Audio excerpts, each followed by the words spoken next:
Ok, on va commencer, on va ouvrir la Bible dans le 10e chapitre de l'évangile de Jean. Jean chapitre 10 pour continuer notre étude de la divinité de Christ. On est là depuis un moment déjà. Et ceci est le 10e message de cette série de la divinité de Christ. Et d'ailleurs, je viens de juste finir cette semaine le message qui serait le message numéro 22 de cette série. Et donc, je pense qu'il reste un ou deux de plus. Ça serait peut-être 23, 24 en total pour compléter cette série. Alors, on sera là pour quelque temps encore. Nous sommes dans cette troisième section, cette troisième partie de cette étude par rapport maintenant aux déclarations de Christ. Qu'est-ce que Jésus a dit à propos de lui-même? Nous avons déjà vu qu'il a dit qu'il est fils de l'homme et fils de Dieu. On a vu la dernière fois qu'il était égal au Père. Mais aujourd'hui, on va voir qu'il est un avec le Père. Et la prochaine fois, on va commencer à étudier ces déclarations qu'on appelle les déclarations « je suis ». Quand Jésus a dit « je suis », suivi d'une métaphore pour décrire sa mission et sa personne. Et après, la dernière partie, la quatrième partie, ça serait les déclarations des autres. Qu'est-ce que les apôtres ont dit par rapport à Jésus? Mais dans cette section, j'ai vu que vous compreniez déjà que les déclarations de Christ, ils ne sont pas des déclarations tout simples et superficielles. Personne n'a fait ce type de déclarations. Ils sont des déclarations théologiquement chargées. Juste écoutez quelques exemples de ce que Jésus a dit et réfléchissez si quelqu'un dans l'histoire ou dans des autres religions a dit des choses comme ça. Jésus a dit, vous êtes d'en bas, moi je suis en haut. Vous êtes de ce monde, moi je ne suis pas de ce monde. En Jean 6, 62, il a posé la question, et si vous voyez le Fils de l'homme monter là où il était auparavant? En Jean 16, 28, il a dit, maintenant, Père, révèle toi-même ma gloire auprès de toi, en me donnant la gloire que j'avais auprès de toi, avant que le monde existe. Jésus a fait ce type de déclaration que personne d'autre a dit, en montrant sa divinité. Et aussi, Jésus a dit qu'il contrôle, qu'il a dans ses mains la destination éternelle de chaque personne dans la planète. Il a dit qu'il a l'autorité sur l'institution du Shabbat. Jésus a dit que lui, il a le pouvoir pour répondre les prières, qu'il a le droit pour recevoir la louange et recevoir l'obéissance, qu'il a même l'autorisation pour pardonner les péchés. En plus, il appelait les anges de Dieu mes anges, ses anges. Il appelait les élus de Dieu ses élus. Il appelait le royaume de Dieu mon royaume. Quand il a parlé avec la femme samaritaine, il a audacieusement déclaré être le Messie. Jésus s'appelait à lui-même Jésus-Christ. Christ, que ça veut dire le Messie en grec, qui vient du grec. Quand il était avec le grand prêtre, et il a posé la question, est-ce que tu es vraiment le Christ? Jésus tout simplement a répondu, je suis. Et après, il acceptait la déclaration de Marthe, de Pierre et des autres qui disaient qu'il était le Sauveur, le Messie. Alors, toutes les déclarations sont là, mes amis. Toute l'évidence est fidèlement enregistrée pour nous dans la Bible. Maintenant, c'est à chacun de nous de rendre le verdict, de dire « Oui, Jésus est le Fils de Dieu ». Est-ce qu'il est vraiment Dieu? Est-ce qu'il est un avec le Père? C'est à vous de décider et votre décision va avoir des conséquences éternelles. Alors aujourd'hui, on va voir cette grande déclaration quand Jésus a dit d'être un avec le Père. Mais avant de commencer, on va prier.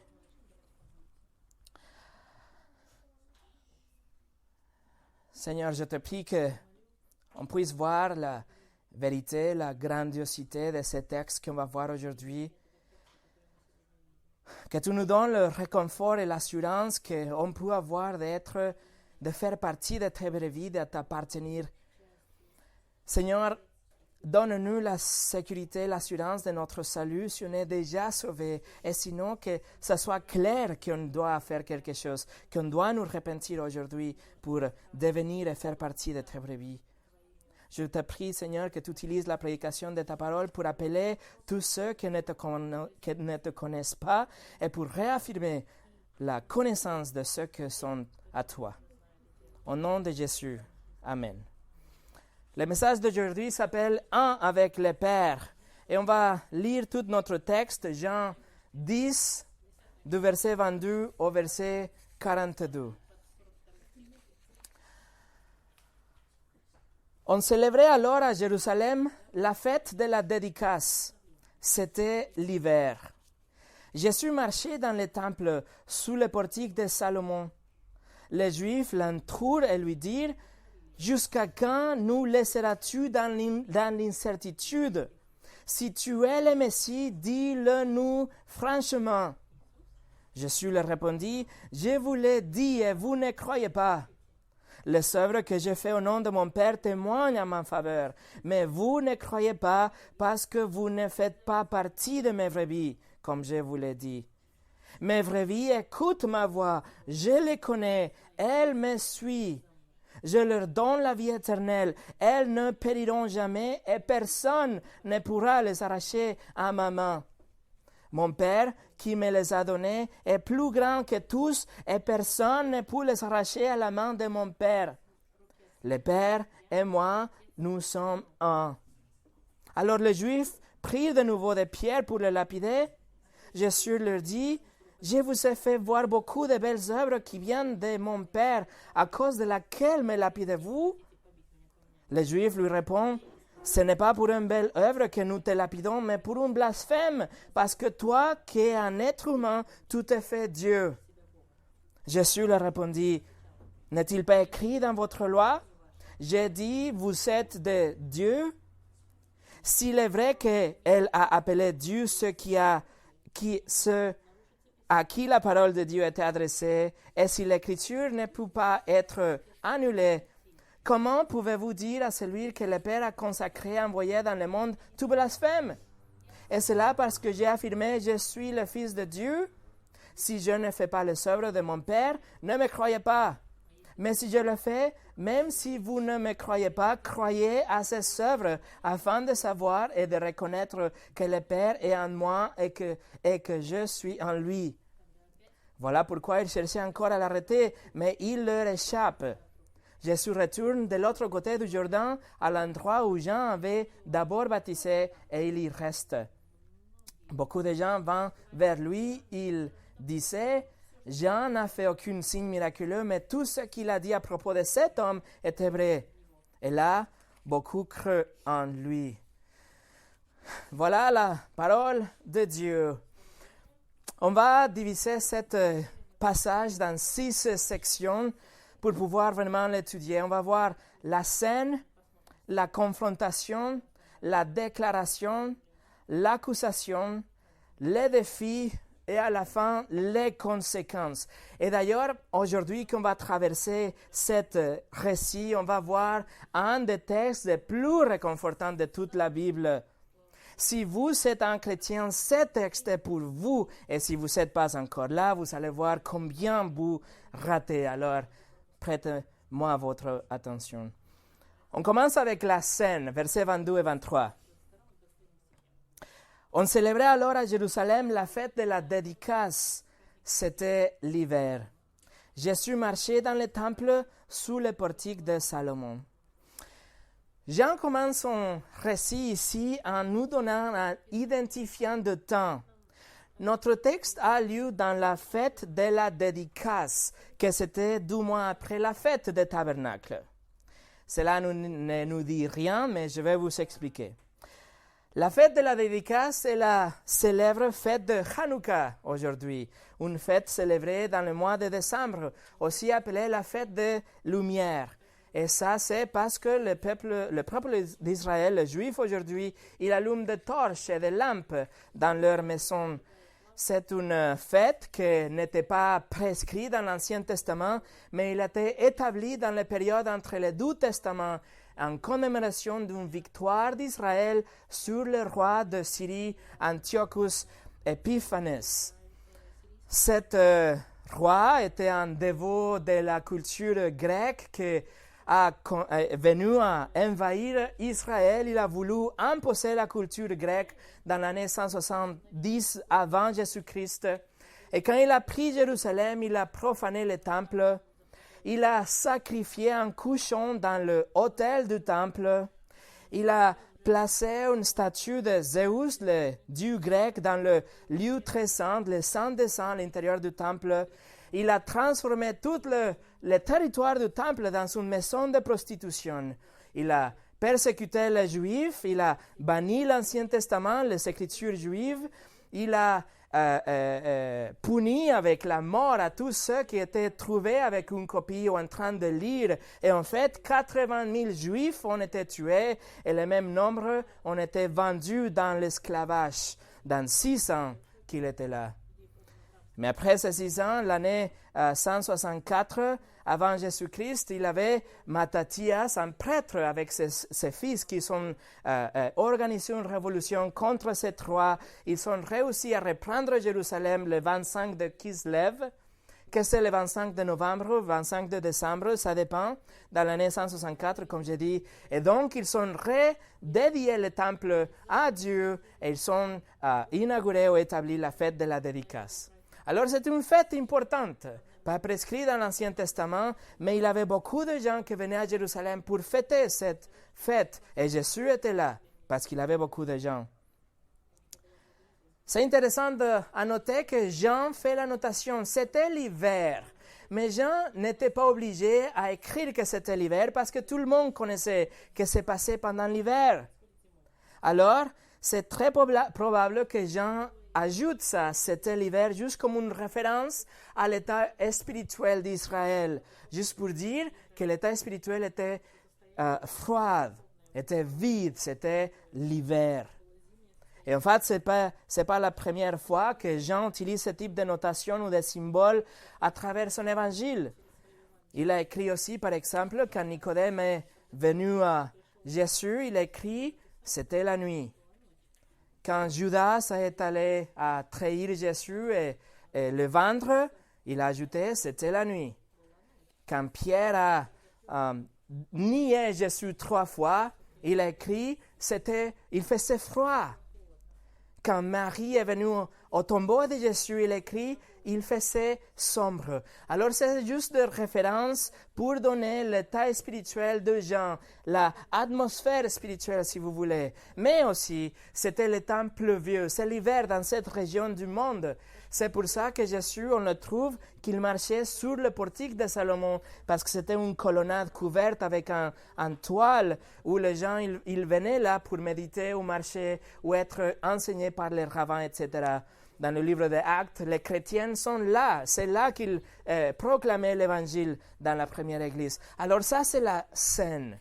Il fait froid, il y a beaucoup de gens et Jésus est là pour la fête de la dédicace, une fête importante. Numéro 2, la confrontation, verset 24. Les Juifs l'entourent et lui disent « Jusqu'à quand nous laisseras-tu dans l'incertitude?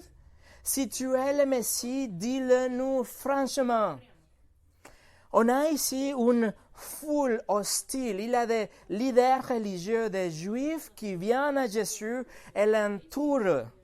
Le mot utilisé ici, le verbe, c'est plutôt, ils ont fait un cercle, ils ont fermé Jésus comme une enveloppe, mais d'une façon hostile. Ce n'était pas qu'ils s'étaient intéressés pour voir ou écouter qu'est-ce qu'il avait à dire, mais c'est l'expression utilisée dans Luc 21 pour dire que les armées, ils sont entourés Jérusalem. Alors il y a la foule qui sont autour de Jésus et ils posent la question la plus importante. Est-ce que Jésus est le Christ? Ça, c'est la bonne question, mais avec de mauvaises intentions. Et tous les leaders juifs, ils ont juste voulu avoir des arguments. Ils ont voulu que Jésus prononce, qu'il dit les mots nécessaires pour pouvoir le condamner, l'accuser. Donc ils disent, Jésus, dis-nous franchement. Ça peut être traduit comme dis-nous clairement, ou dis-nous ouvertement, ou publiquement, sans détour. Ils ont juste voulu que Jésus ouvre la bouche, qu'il dise les mots précis pour l'arrêter. Si Jésus il dit oui, ils vont l'accuser de la blasphème. Si Jésus dit non, ils vont l'accuser d'un fou. Mais le problème, c'est que les gens, les leaders juifs, ne voulaient pas croire. La même question sera posée quand Jésus sera dans le procès devant le grand prêtre et il sera justement accusé de la blasphème. Alors ici, les leaders de la religion juive, ils veulent mettre le blâme sur Jésus. Ils vont dire, ce qu'ils sont en train de faire, c'est de dire, Jésus, nous ne croyons pas, mais c'est ta faute, parce que tu n'étais pas clair avec nous. Tu n'as jamais vraiment dit que tu es le Messie.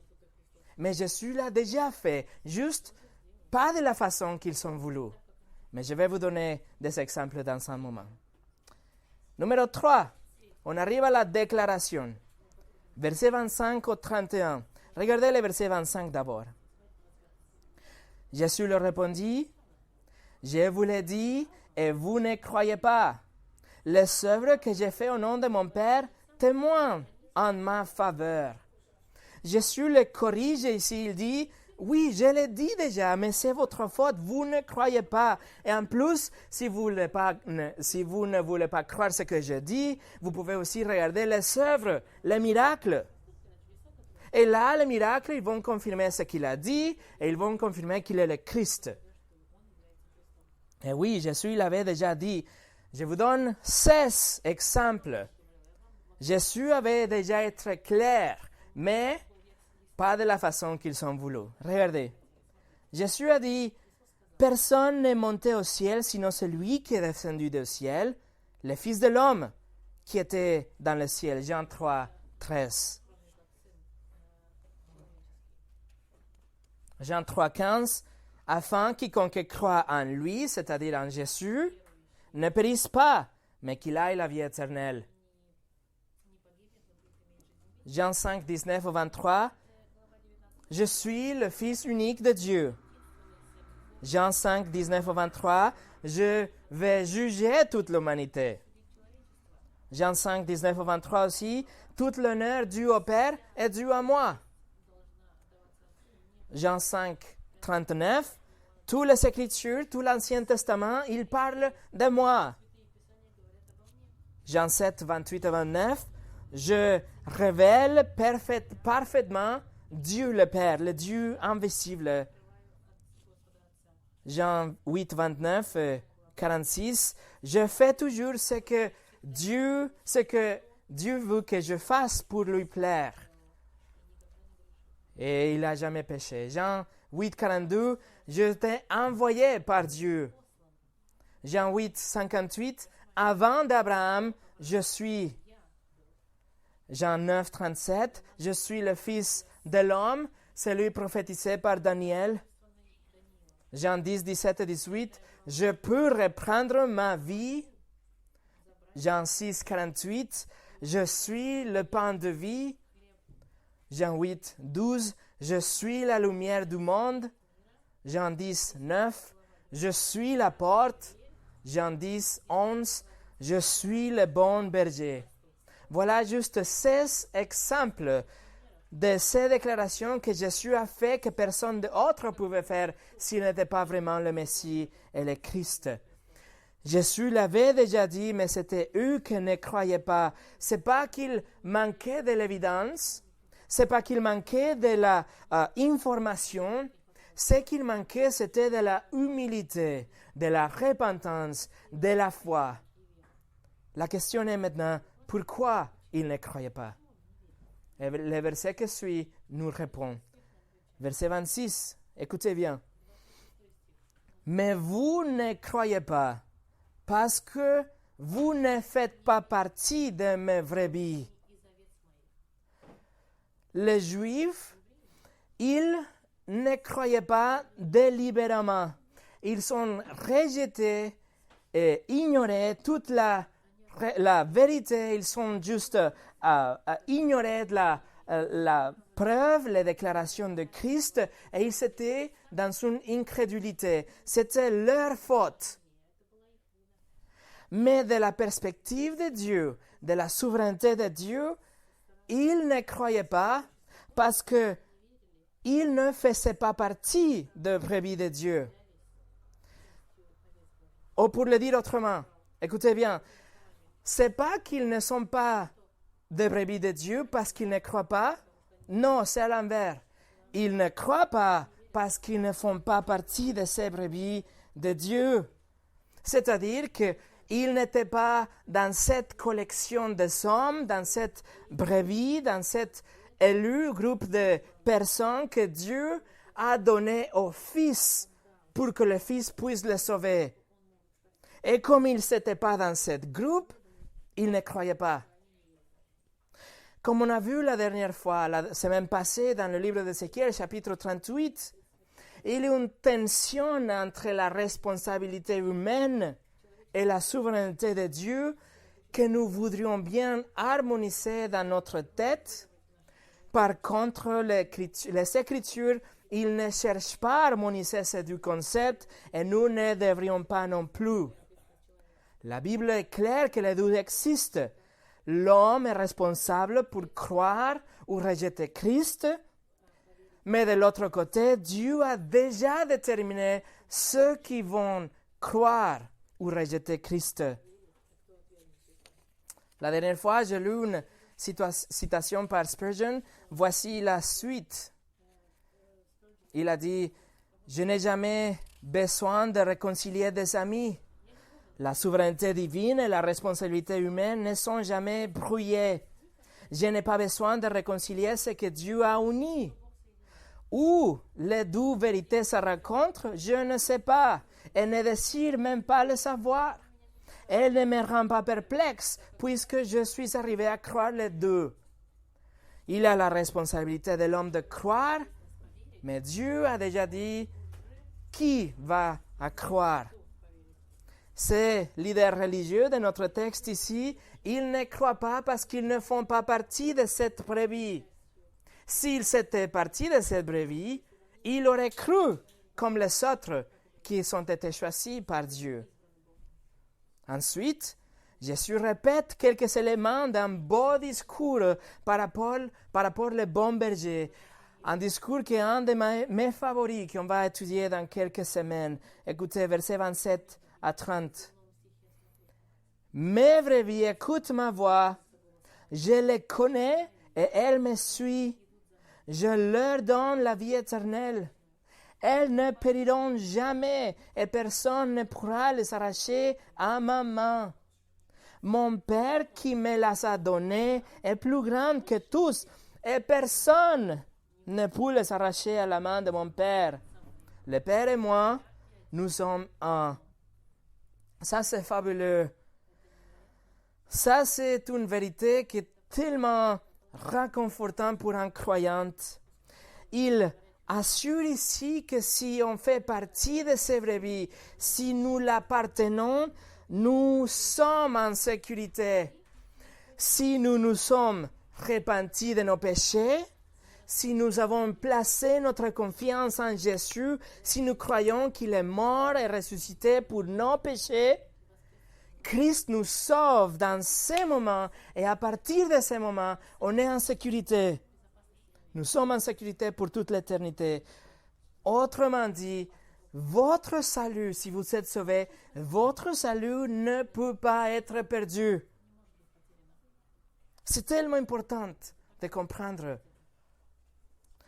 John MacArthur écrit, Jésus a enseigné clairement que la sécurité du croyant quant au salut ne dépend pas des efforts humains, mais est enracinée dans l'élection pleine de grâce, dans la promesse et la puissance de Dieu.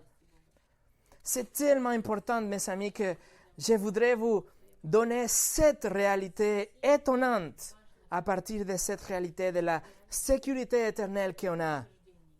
Première chose, Si Jésus est notre bon berger, c'est son devoir, c'est son travail de nous protéger, de nous garder jusqu'à la fin.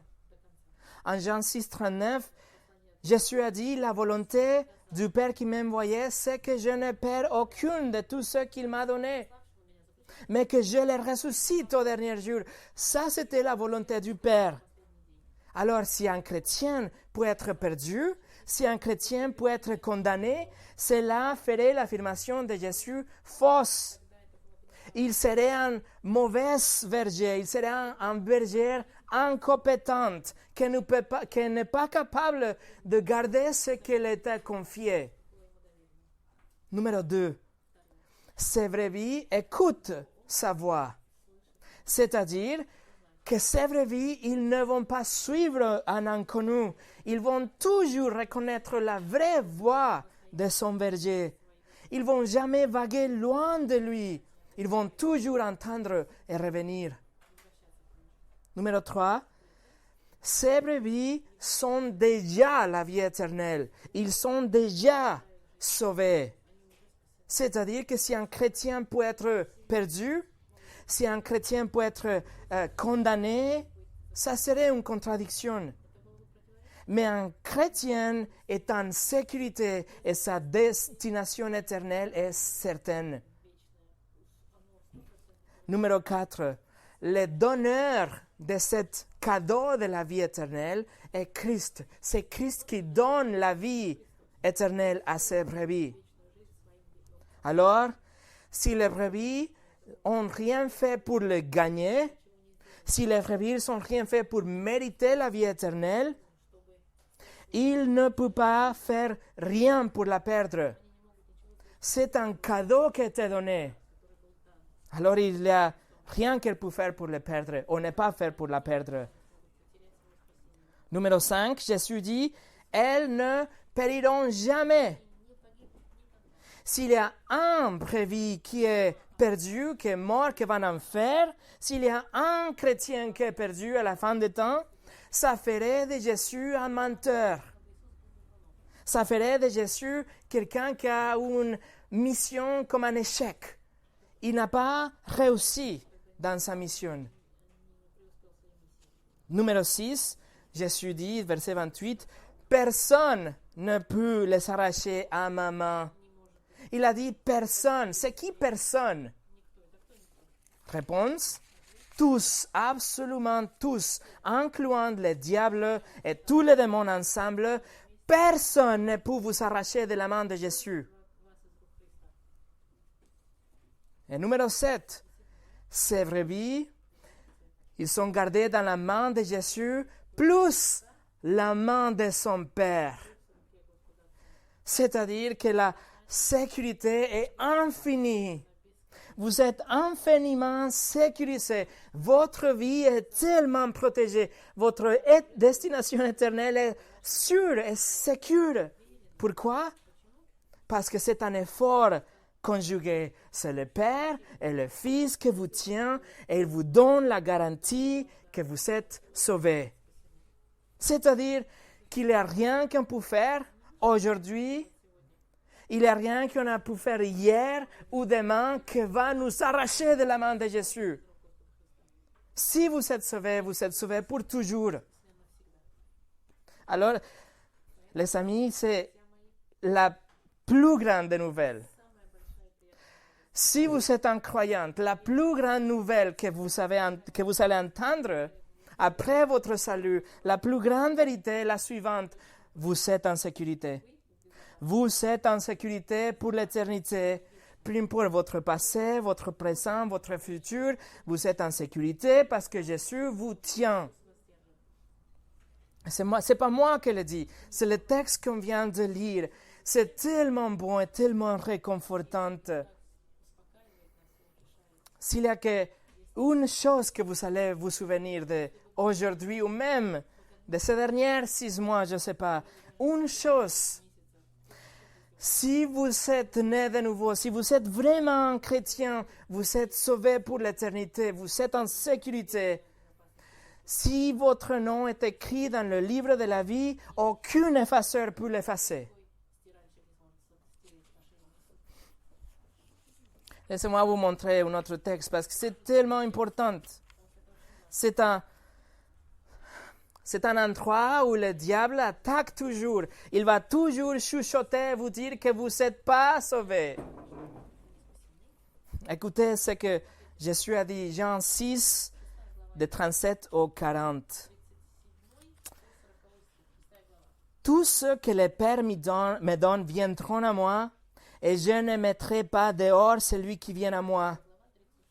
En effet, je suis descendu du ciel pour faire, non pas ma volonté, mais celle de celui qui m'a envoyé. Verset 39. Or, la volonté de mon Père qui m'a envoyé, c'est que je n'ai peur aucune de tous ceux qu'il m'a donnés, mais que je les ressuscite le dernier jour. 40. En effet, la volonté de mon Père, c'est que toute personne qui voit le Fils et croit en lui aille la vie éternelle. Et moi, je le ressusciterai le dernier jour.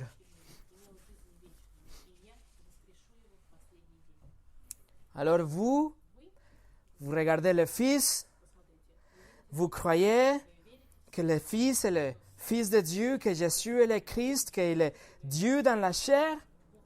Et maintenant le Fils vous donne le cadeau de la vie éternelle. Vous le recevez et il vous garde entre ses mains.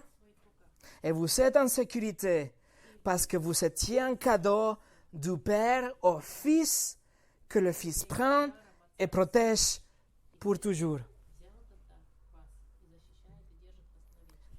Le Père vous a donné au Fils et vous êtes venus à lui.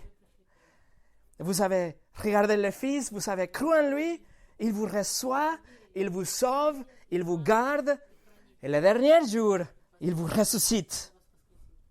Ça, c'est une doctrine fondamentale de la Bible. Et comme j'ai dit, c'est une doctrine qui est attaquée toujours par le diable. Il va vous chuchoter, il va dire que vous ne méritez pas le paradis. Et il a raison. On ne mérite pas le paradis, mais c'est un cadeau que Dieu nous donne par la grâce à travers de la foi. Grâce à Jésus qui est mort pour nos péchés. Il nous donne le cadeau. Et tout ce qu'on doit faire, c'est de le croire. Et si le diable ou quelqu'un vous dit que vous ne méritez pas le ciel, vous dites, c'est sûr, c'est vrai, c'était un cadeau, c'est par la grâce. Et je suis en sécurité. Et peu importe ce que je fais aujourd'hui ou demain, je suis en sécurité. Alors je vous invite, j'espère mes amis, que ce type de texte vous aide à vous reposer dans une paix parfaite. De croire et de savoir que vous êtes en sécurité dans les mains du bon berger. Sinclair Ferguson, un théologien écossais, a dit « Ma sécurité en tant que chrétien ne réside pas dans la force de ma foi, mais dans la indestructibilité de mon Sauveur. » Si vous n'êtes pas un chrétien, si vous n'êtes pas né de nouveau, qu'est-ce que c'est votre sécurité éternelle? Je vais vous dire. Vous êtes sûr, vous pouvez être sûr, 100% sûr, que Dieu va vous donner justice et que Dieu va vous trouver coupable d'avoir transgressé sa loi et que Dieu va vous donner l'enfer pour l'éternité. Ça, c'est la seule chose qu'un non-croyant peut être sûr. Alors, on va retourner à Jean chapitre 10. Et bien sûr, après toutes ces déclarations étonnantes de Jésus,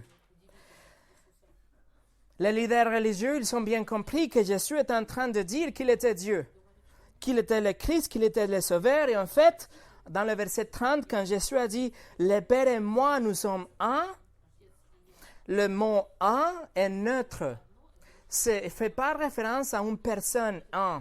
Non, il fait référence à une essence, à une substance. C'est-à-dire que Jésus dit, le Père et moi, on a la même essence, nous sommes la même chose, mais moi dans un corps humain. Il est un avec le Père dans cette essence avec Dieu.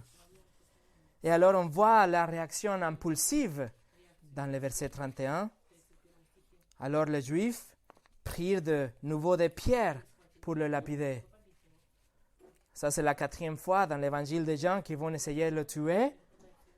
Même si les Romains, ils ont interdit que les Juifs exécutent ou exercent la peine capitale eux-mêmes, ils étaient prêts à transgresser la loi romaine juste pour se débarrasser de Jésus tout de suite. Cette foule qui était autour de Jésus était prête à le lapider pour le tuer tout de suite. Numéro 4, la accusation. Versets 32 et 33. Jésus leur dit, « Je vous ai fait voir beaucoup de belles œuvres qui viennent de mon Père, à cause de laquelle vous me lapidez ou me lapidez-vous » Les Juifs lui répondent, « Ce n'est pas pour une belle œuvre que nous te lapidons, mais pour un blasphème, parce que toi, qui es un être humain, tu te fais Dieu. » Jésus n'a pas rétracté ou clarifié le verset précédent, la phrase précédente, mais en plus, il juste affirme que les œuvres qu'il a faites, ils viennent de son Père. Il appelait ces œuvres de belles œuvres, que ça peut être traduit aussi comme des œuvres nobles ou excellentes ou belles ou gracieuses. La preuve qu'il n'est pas un blasphémateur, c'est que les œuvres qu'il fait sont les œuvres que Dieu le Père fait aussi, de bonnes œuvres, des miracles pour aider les gens. Alors le Seigneur Jésus, il dirige la foule, il dit « Regardez les œuvres ». Mais les Juifs, ils ont complètement ignoré cette partie du texte. Ils ont ignoré ça, ils disent « Non, ce n'est pas pour ça, c'est pour la blasphème qu'on va te lapider ». Ils ne s'étaient pas intéressés dans l'évidence. Leur tête, leur esprit était déjà fixé pour le tuer. Pour eux, Jésus était coupable de la blasphème ultime.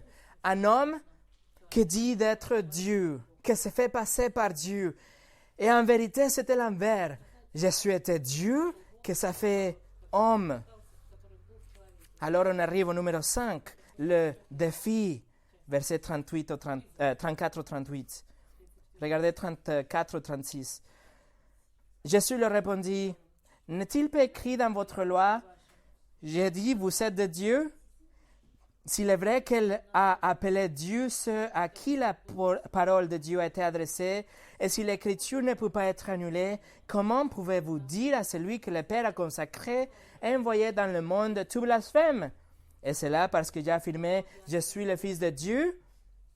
Encore une fois ici, Jésus a l'opportunité de clarifier, de changer d'avis, de dire une autre chose. Mais au lieu de ça, il affirme. Ils disent « Oui, vous avez bien compris, moi et le Père, nous sommes un ». Il cite le psaume 82, verset 6. Il va citer cet psaume quand Dieu a réprimandé les juges d'Israël. Parce que le juge d'Israël, ils étaient des hommes injustes. Ils étaient des hommes méchants. Mais les juges, là, ils s'étaient appelés des dieux, comme avec des petits dés, des petits dieux, si vous voulez, juste parce qu'ils étaient des représentants de Dieu sur la terre. Alors les juges, ils s'étaient appelés dieux. Mais s'ils étaient des hommes méchants, des injustes, et qu'ils prenaient ce titre de Dieu, de petit Dieu, comment le Fils de Dieu, celui que Dieu avait envoyé, est consacré? Pourquoi il ne peut pas s'appeler lui-même le Fils de Dieu? Jésus a argumenté de le plus petit ou le moins important au plus important. Leon Morris, un érudit australien du Nouveau Testament, a dit si le mot Dieu, minuscule, pouvait être utilisé pour parler de personnes qui n'étaient que des juges, à plus forte raison, il pourrait être utilisé par celui qui a une dignité plus grande, une importance et une valeur plus grande que n'importe quel juge ordinaire. Celui que le Père a mis à part et envoyé dans le monde, il ne se place pas au même niveau que les hommes, mais se distingue d'eux. Alors Jésus... Et donc ensuite, Jésus va lancer le défi et il demande les gens de mettre de côté toutes les idées qu'ils ont déjà, des idées préconçues, des conclusions qu'ils ont déjà prises par rapport à Jésus. Il dit, oubliez ça, mettez tout ça de côté et maintenant considérez l'évidence, considérez les miracles, les œuvres. Versets 37 et 38. Si je ne fais pas les œuvres de mon Père, ne me croyez pas. Mais si je le fais, même si vous ne me croyez pas, croyez à ces œuvres, afin de savoir et de reconnaître que le Père est en moi et que je suis en lui. Alors Jésus lance ce défi. Il dit, regardez les miracles, regardez l'évidence. Mais les leaders religieux, ils ne voulaient pas d'évidence. Les leaders religieux, ils avaient déjà pris une décision. Ils avaient déjà arrivé à un verdict. Ils étaient aveugles, ils étaient orgueilleux, ils étaient réticents. Ils ne voulaient pas changer leur idée préconçue par rapport à Jésus. Et ce même défi, mes amis, c'est le défi que je vous lance aujourd'hui. C'est le défi de... Si vous n'êtes pas sûr si Jésus est Dieu ou pas, regardez l'évidence. Ouvrez votre Bible, regardez les miracles, regardez les déclarations, mettez de côté vos idées préconçues par rapport à Jésus, oubliez vos expériences avec des autres chrétiens, détruisez vos doutes qui se sont cachés derrière votre péché ou votre orgueil, tuez les péchés qui vous gênent, qui vous empêchent de venir humblement vers lui. Donnez votre dos à tous ces idoles, à toutes ces fausses religions et sautez sur les traditions et venez à Jésus et voyez, regardez que c'est lui, le Fils de Dieu, un avec le Père. Venez à Jésus, courez vers Jésus.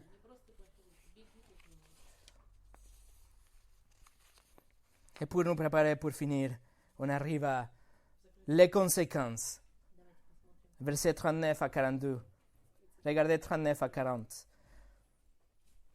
Voilà pourquoi ils cherchaient encore à l'arrêter, mais il leur échappe. Jésus retourne de l'autre côté du Jourdain, à l'endroit où Jean avait d'abord baptisé, et il y reste. Ces leaders religieux, ils ont complètement ignoré le défi. Plutôt, ils ont essayé de prendre Jésus, de l'attraper tout de suite, de le amener, le traîner à l'extérieur du temple pour pouvoir le lapider. Mais ils n'ont pas réussi. Comment est-ce que cet homme, Jésus, a réussi à s'échapper de ce cercle de juifs hostiles qui étaient en train de le lapider, qu'ils avaient déjà des pierres dans leurs mains? Nous ne pouvons pas l'expliquer autrement que d'une façon surnaturelle. Nous ne savons pas comment exactement s'est passé. Tout ce qu'on sait, c'est que Jésus est parti. Il s'est échappé. Juste comme dans des autres occasions, dans des autres moments. Parce que son heure n'était pas encore arrivée. Mais cette heure va arriver dans 4 mois. 4 mois plus tard, Jésus lui-même, volontairement, il va donner son corps pour être fouetté et humilié et cloué sur une croix. Il va volontairement donner sa vie pour sauver ses vraies vies. Et ses vraies vies seulement. Jésus part de Jérusalem et il ne va pas retourner que 4 mois plus tard, juste après d'avoir ressuscité Lazare. Il va rentrer à Jérusalem dans cette dernière semaine de vie, la semaine de Pâques. Mais ce chapitre aujourd'hui, il finit dans une note vraiment positive. Versets 41 et 42. Beaucoup de gens viennent vers lui. Il disait, Jean n'a fait aucun signe miraculeux, mais tout ce qu'il a dit à propos de cet homme était vrai. Et là, beaucoup crurent en lui. Il y avait beaucoup de gens qui ont vraiment regardé l'évidence, qu'ils ont vraiment entendu ce défi et qu'ils ont réfléchi, et qu'ils ont comparé le miracle avec les déclarations, la personnalité, la vie, etc., les prophéties. Et ils ont dit oui, conclusion, il est le Messie. Ils ont cru en lui. Et vous savez quoi? Depuis ce moment-là, il y a plus de 2000 ans, ces gens-là, ils sont au paradis.